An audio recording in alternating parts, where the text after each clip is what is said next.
నమస్తే, నేను మీ Koratipati Prem Kumar, YSRCP state youth general secretary. Chandrababu Naidu garu Jaganmohan రెడ్డిని ఎట్లయినా సరే ప్రజలకు దూరం చేయాలి, జగన్మోహన్ రెడ్డి ఓడిపోయాడు కానీ ఇంకా ప్రజల ఆదరణ జగన్మోహన్ రెడ్డికి ఉంది, ఎట్లా జగన్మోహన్ రెడ్డిని మైనస్ చేయాలని చెప్పేసి ఆలోచన చేసి సరిదిద్దుకోలేని ఒక తప్పుడు ప్రచారాన్ని ప్రజల ముందు ఇచ్చాడు. ఇప్పటి వరకు ప్రజల మనోభావాలు దెబ్బతీశాడు, ఇప్పుడు దేవుడు మనోభావం దెబ్బతీశాడు. కోట్లాది మంది ప్రజలు నిత్యం తిరుపతి వెంకటేశ్వర స్వామి గుడికి వెళ్తే నాకు మంచి జరిగింది, నా కుటుంబం బాగుంటుంది, నా వ్యాపారం బాగుంటుందని చెప్పేసి భక్తి శ్రద్ధలతో వెళ్తారు. ప్రపంచవ్యాప్తంగా నిత్యం లక్షల మంది తిరుపతి గుడికి వస్తారు, దేవుడిని దర్శించుకుంటారు. అక్కడ ప్రసాదాన్ని ప్రసాదం అన్నది చాలా గొప్ప విషయం. ఆడ దాదాపుగా చరిత్ర గలది అది. ఇప్పటి వరకు తిరుపతి దేవుడి ప్రసాదం మీద, తిరుపతి గుడి మీద కానీ ఎటువంటి ఆరోపణలు రాలా. కానీ మొదటిసారి హిందువుల మనోభావాలు దెబ్బతీసిన విధంగా జగన్మోహన్ రెడ్డి ఒక క్రైస్తవుడు, ఒక క్రిస్టియన్, ఎట్లయినా సరే హిందువులు నమ్మించాలి, జగన్మోహన్ రెడ్డిని బాగా మైనస్ చేయాలని చెప్పి ఆలోచనతో సరికొత్త ఆలోచన చేశాడు. తిరుపతి ప్రసాదంలో జగన్మోహన్ రెడ్డి నెయ్యికి బదులు జంతువులు కొవ్వు కలిపాడని చెప్పేసి ఒక తప్పుడు ప్రచారం చేశాడు. నేను ఈ సందర్భంగా చంద్రబాబుని ఒక విషయం అడుగుతా ఉన్నా. చంద్రబాబు గారు, ఇది ఒక సున్నితమైన అంశం కదా, జగన్మోహన్ రెడ్డి గారు తప్పు చేస్తే ముందు మీరేం చేయాలి, ఒక కమిటీని వేసి సిఐడికి అప్పచెప్పి దీన్ని విచారించండి, నిజ నిజాలు తెలుసుకోండి, ఈ విషయాన్ని తేలిక వదిలిపడదని చెప్పేసి మీరు మాట్లాడాలి. కానీ మీరు మాట్లాడే మాటలు హిందువుల మధ్య, లేకపోతే క్రైస్తవుల మధ్య, లేకపోతే మతాల మధ్య చిచ్చు పెట్టే విధంగా ఉంది. అసలు ఆయన ఒకసారి ఆ వీడియో ఏంటండి. చంద్రబాబు నాయుడు గారు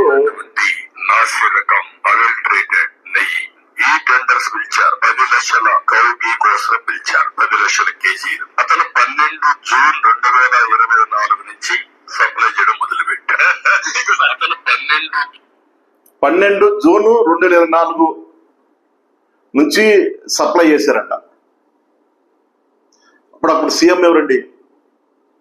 తప్పుడు ప్రచారం చేస్తున్నావు కదా నువ్వు, హిందువుల మనోభావాలు దెబ్బతీసావు కదా నువ్వు, వయసు పెరిగింది కదా నీకు. 12 జూన్ నుంచి 2024లో సీఎం ఎవరండి? మీరే కదా.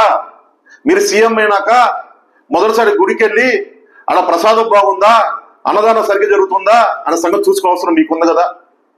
ఎందుకు ఇట్లా మాట్లాడుతాం? మీరు ఆధారం లేని తప్పుడు ప్రచారాన్ని మీరు ఎందుకు చేశారు?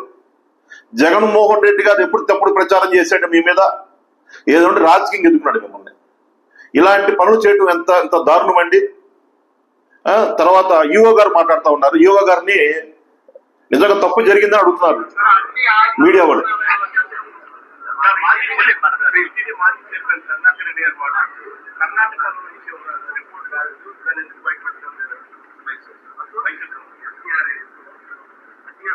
నేను ఇవాళ ఇంకా వేరేదేం మాట్లాడదలుచుకోలేదు.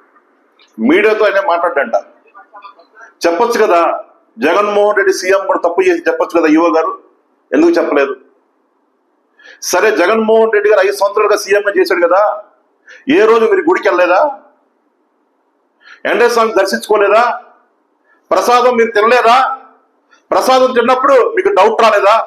మీకు అనుభవం ఉంది కదా, అరే లడ్డు తిన్నావు కదా, నోట్లో పెట్టుకున్నావు కదా, ఆ రోజు ఎందుకు చెప్పలేదు బయటికి నువ్వు? ఆ రోజు నువ్వు తిన్నప్పుడు బాగానే ఉంది కదా.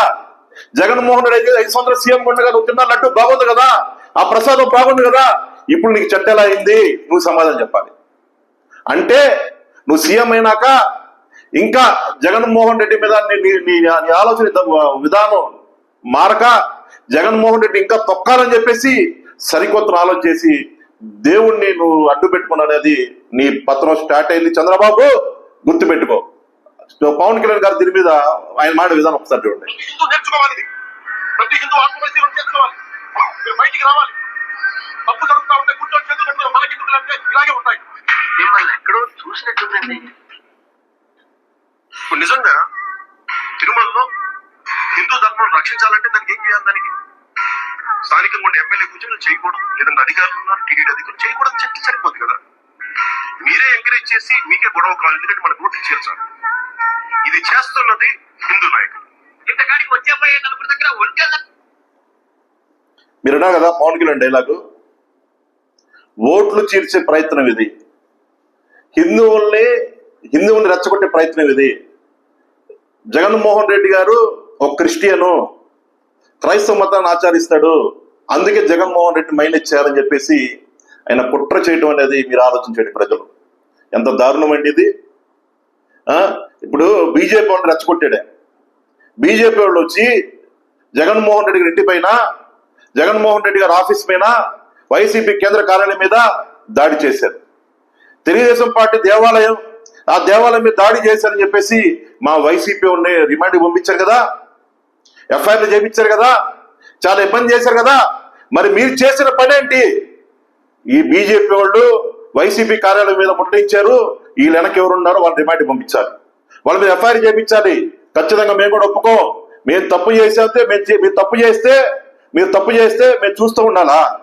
ఎంత దారుణం అండి ఇది. ఎంత ఎంత ఎంత ఎంత తప్పుడు ఆలోచన చేస్తారు చంద్రబాబు. మీరు వయస్సు పెరిగింది, బుద్ధి పెరగలేదు మీకు. జగన్మోహన్ రెడ్డి గారిని మైనస్ చేయాలంటే రాజకీయం ఎదుర్కోండి, ఇలాంటి తప్పుడు ఆలోచన చేయబోకండి. ఒక భక్తురాలు మారుతా ఉంది, ఒక వీడియో వాళ్ళు అడిగారామని. తీసుకుంటూనే ఉన్నాం ఇప్పుడు కానీ ఒకేలా అనిపించింది. నాకైతే అసలు కలిపి అనిపించలేదు. ఇప్పుడు మేము కూడా 10 లడ్లు పైన తీసుకున్నాం, మాకు అసలు అనిపించలేదు. నేను అవన్నీ చాలా పిచ్చి రూమర్స్ అనుకుంటున్నాను అండి, అవన్నీ అలిగేషన్స్ అనిపిస్తుంది. నాకైతే అలా అస్సలు అనిపించట్లేదు. టేస్ట్ లో కూడా నాకు అస్సలు డిఫరెన్స్ కూడా ఏమనిపించలేదు. ఒక సామాన్య మహిళ,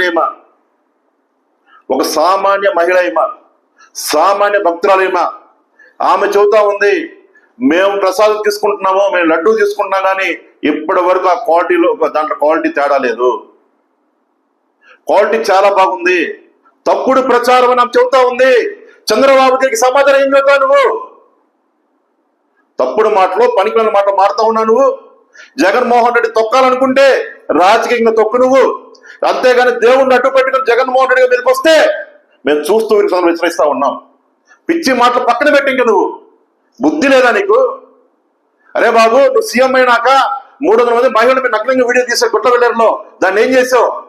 సూపర్ 6 ఏమైంది? స్టీల్ ప్లాంట్ అదానికి అమ్మేశావు నువ్వు. వరదలు ఇంకా ప్రజలు బాధపడతా ఉన్నారు, చాలా మంది మంచి జరగలేదు. ఇంకా ఇవన్నీ పక్కదారి పండించాలంటే జగన్మోహన్ రెడ్డి మీద అపాండం వేయాలని చెప్పేసి చేసిన మాటే గాని జగన్మోహన్ రెడ్డి ఏ తప్పు చేయలేదు. నువ్వు సీఎం అయినాక అదే ప్రసాదంలో తిరుపతి రట్లో గుట్కా ప్యాకెట్ ఉందంట. ఏం పీగుతున్నావు నువ్వు? స్వయంగా భక్తురాలు చూపించింది, నేను లడ్డు తీసుకెళ్లాను, లడ్డు ప్యాకెట్ తీసి దాన్ని పగలగొట్టి తిందామని చూస్తే దాంట్లో గుట్కా ప్యాకెట్ చూద్దా ఉందామని. నీ ప్రభుత్వంలో జరిగింది ఇది. జగన్మోహన్ రెడ్డి 5 సంవత్సరాలు ఉండగా ఎటువంటి నాణ్యత లోపించలేదు, అందరికి మంచి ప్రసాదం పంచిపెట్టారు, ఎవరికి ఇబ్బంది కలగల. నువ్వు సీఎం అయినాక ఇప్పటి వరకు జరగంది అన్యాయం జరిగింది, తప్పుడు ప్రచారం జరిగింది. 2 లడ్డులో గుట్కా ప్యాకెట్ ఉంది. దీనికి సమాధానం చెప్పాల్సిన అవసరం నీ మీదే ఉంది. ఏదైనా జగన్మోహన్ రెడ్డి తప్పు చేస్తాను అడుగుతున్నాడు కదా, ఎంక్వైరీ ఏంటి? తప్పు చేసిన శిక్షించని అడుగుతూ ఉన్నాడు ఆయన. ప్రధానికి లేఖ రాశాడు, రాష్ట్రపతి లేఖ రాశాడు, గవర్నర్ లేఖ రాశాడు, నా మీద సిబిఐ ఎంక్వైరీ ఏమని అడుగుతున్నాడు ఆయన. నీకు దమ్ము ధైర్యం ఉంటే సిబిఐ ఎంక్వైరీ. నేను ఈ సందర్భంగా మా కానిస్టేబుల్ కొడుకు అడుగుతా ఉన్నా, కానిస్టేబుల్ కొడుకు గారు ఈయన తప్పు జరిగితే దాని మీద ఎంక్వైరీ ఏమని అడగాలి, కానీ మీరెందుకు వేశారు సార్ మాల? నాకు అర్థం కాల. మీ మాల దేనికో నాకు అర్థం కావట్లా. అంటే తప్పు జరిగిందన్నా జరగలేదన్నా దానికి సమాధానం చెప్పాలి కదా. అసలు ఏం జరిగిందో మీరు మాల వేశారు, మాకు అర్థం కావట్లేదు, మా మైండ్ పోతుంది సార్. అసలు మీరు ప్రశ్నించడానికే పార్టీ అన్నారు. చంద్రబాబు ప్రశ్నించి తప్పు చేశాడు, తప్పుడు ప్రచారం చేశాడు, చంద్రబాబుకి ఎటువంటి ఇబ్బంది జరగకూడదని వెంకటేశ్వరని మీరు కోరుకున్నట్టుంది ఈ మాల వేయటం వల్ల. చాలా దారుణం సార్. ఖచ్చితంగా ప్రజలంతా దీన్ని గమనించాలి. చంద్రబాబుని ఖచ్చితంగా దేవుడు వదిలిపెట్టు, అతని పతనం స్టార్ట్ అయింది. ప్రజలు కూడా గమనించి చంద్రబాబుకి సరైన బుద్ధి చెప్పాలని కోరుకుంటూ జై హింద్.